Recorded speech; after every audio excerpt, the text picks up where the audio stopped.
I'm standing in front of the streetcar stop for Carrswold, which was a private subdivision laid out in 1923. It was a successor to Brentmore Park and West Brentmore, which had been laid out in 1910 and 1913. A prominent St. Louisan named Robert E. Carr had originally built a large house here after the Civil War, and this was well known as a fashionable estate in the county.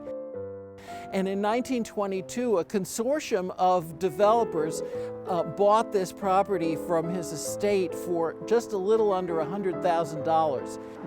Most important person who was behind this development was Oscar Booter.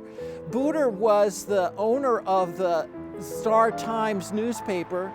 Through the influence of another nearby neighbor, he hired to lay out the subdivision not a St. Louis designer, but Jens Jensen from Chicago.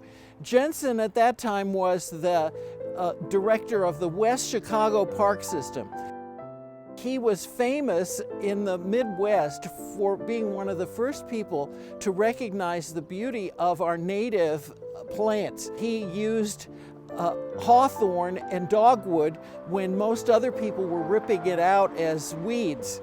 And he planted so much dogwood here that it became a tourist attraction in the 30s. Cars would be backed up on the Circle Drive here to enjoy the dogwood.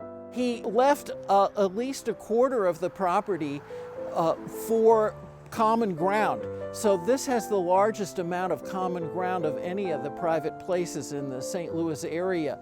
And he kept most of the original trees, which gave the community its name, Carrswold. A wald is a forest or a grove of trees.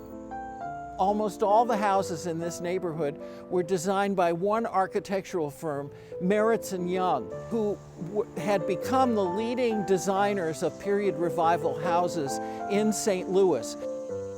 This became really a showplace for the work of Merritts & Young, and it still has that look today.